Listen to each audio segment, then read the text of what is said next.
हर हर महादेव श्री हरिहर नमस्तुभ्यम। ओम Sai channel को आपण मानक स्वागत। मु आशा करुछि मो महादेव आशीर्वाद रे आपण सुस्थ थे एवं खुशी रे थे। भिडियोटी शेष पर्यंत देखंतु। भिडियोटी आपण मानक निश्चिंत पसंद आसीबो।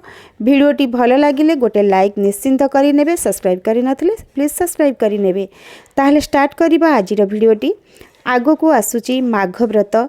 एही माघ मास को चाही रही बसी थांती ऋषि मुनि तपस्वी माने, कारण एही मासटी हेउची धर्मर मास बा पुण्यर मास। वर्षक 12 मास आसी थाए। आम पाई प्रत्येकटी मास गुरुत्वपूर्ण होई थाए। आमे प्रत्येकटी मासरे प्रत्येकटी दिन रे आमे आमर आराध्य को एवं समस्त देवादेवी को पूजा करि थाए एवं तांकर आशीर्वाद लाभ करि थाए। किंतु एही 12 मास भितरे आमर शास्त्रीय मतरे केतोटी मास को मास मानक भितर श्रेष्ठ मास बोली मान्यता दिया जाई अछि एवं धर्मर मास बोली मध्य कुहा जाए। सेही धर्मर मास भितरे आमर आसी थाए कार्तिक मास, श्रावण मास, वैशाख मास एवं माघ मास। एही माघ मासरे माघ व्रत बा स्नानर महत्व अधिक। एही सबु धर्म मास मानकरे आमे जेउ दान धर्म करि थाए ताहार पुण्य फल मध्य आमको अधिक प्राप्त होई थाए। मकर संक्रांति ठारू कुंभ संक्रांति पर्यंत एही व्रत पालन करा जाए। जदि आमे एहाकू इंग्राजी मास सहित देखिबे तेबे जनवरी 14 तारिख रु फेब्रुआरी 12 तारिख पर्यंत गोटे मासर व्रत आमे रखिबा। जनवरी 14 तारिख दिन मकर संक्रांति। एही मकर संक्रांति दिन प्रभु सूर्य नारायण उत्तरायण गति आरंभ होई थाए एवं एही दिन उत्तरायण वंदापना मध्य करा जाई थाए प्रभु सूर्य नारायणकर। एही माघ मासरे पवित्र तीर्थ जलरे बुड़ पकाइबा बा बुड़ीकी स्नान करिबा मास। सेथिपाई एही मासरे आमे माने बुड़ पकाई स्नान करी आम इष्ट को विशेष रूप से पूजा आराधना करि थाए। आपणकर इष्ट जीए भी होई थांतु तांकर विशेष रूप से पूजा करिबा एवं तांकर नाम जप करिबा, स्तुति करिबा, अष्टकम पढ़िबा, एही सबु कार्य आमे निश्चिंत करिबा आवश्यक। आमे जदि गोटे मासरे व्रत रखुचंती तेबे जनवरी 13 तारिख रे पौष पूर्णिमा ठारू व्रतर संकल्प नेबे। पूरा गोटे मास फेब्रुआरी 12 तारिख माघ पूर्णिमा बा कुंभ संक्रांति पर्यंत, कारण गोटे मासर संकल्प निया जाई थाए। नचेत आपण मकर संक्रांति ठारू मध्य संकल्प नेई पारिबे। प्रथमे आमे जानिबा जदि आपण पुष्करणी रे स्नान न करुछंती ताहले आपण जेउ पानी रे स्नान करिवे सेइथिरे गंगा जल, टिके गोबर, गोमूत्र, हलदी, अँलार रस बा गुंड एही सबु पवित्र द्रव्य को आपण मिसाई स्नान करिवे। ताहले पवित्र नदीर जल परी आम स्नान जल मध्य पवित्र होई जिवो। स्नान परे आपण शुद्ध वस्त्र पिंधि प्रथमे व्रतर संकल्प नेबे। जदि आपण मंदिर रे संकल्प नेबा को चाहुचंती ताहले बहुत भल कथा। आपण नना को जाई कही आपणकर इष्टंक पाखरे संकल्प नेई पारिबे। नचेत जदि मंदिर रे सुविधा न थाए ताहले आपण आपणकर गृह रे मध्य संकल्प नेई पारिबे। घरे गोटे कलश स्थापना करी पंच देवता को आह्वान करी सेइठारे कलशटी पाखरे आपण संकल्प नेबे। सेही कलश पाखरे आपण सेही कलशटी को आपण पूरा गोटे मास धरी रखिबे।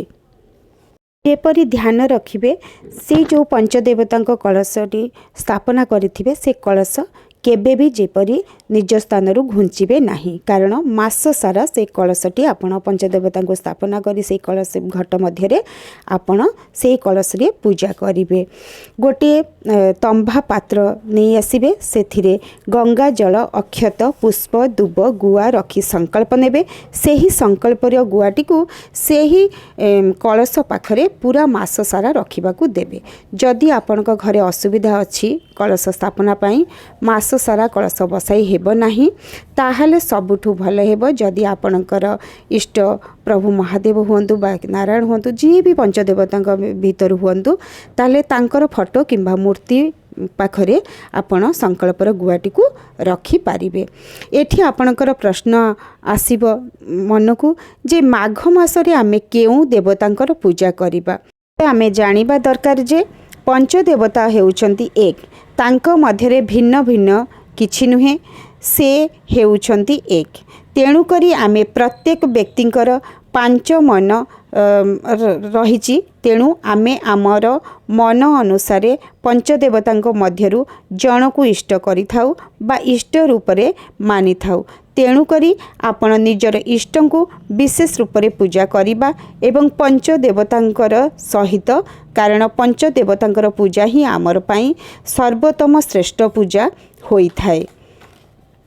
मासक जाक आमे व्रतरे रहिले आमे पूरा मास सारा शुद्धतार सहित रहिबा।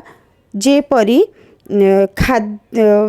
खाद्य आमे गोटे टाइम ग्रहण करिबा, जहाँ आमे आमर इष्ट को अर्पण करिबा बा जहाँ भगवान का पाखरे भोग लगाइबा, सेही अन्न को गोटे थर खाई राति रे अन्न खाइबा नाही।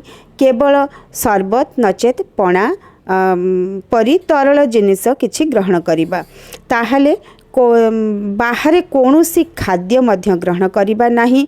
निज बाणी को शुद्ध रखिबा, बेसी अजथा कहा सहित कथा हेबा नाही, पति संग करिबा नाही। प्रत्येकटी समय रे आपणकर इष्ट को स्मरण करिबा, तांको नाम जप करिबा एवं समय पाइले एकांतरे बसी तांकर ध्यान जेते करिबा को चेष्टा करिबा एवं गोटे मासर व्रत सरिला परे पारणा करिबा।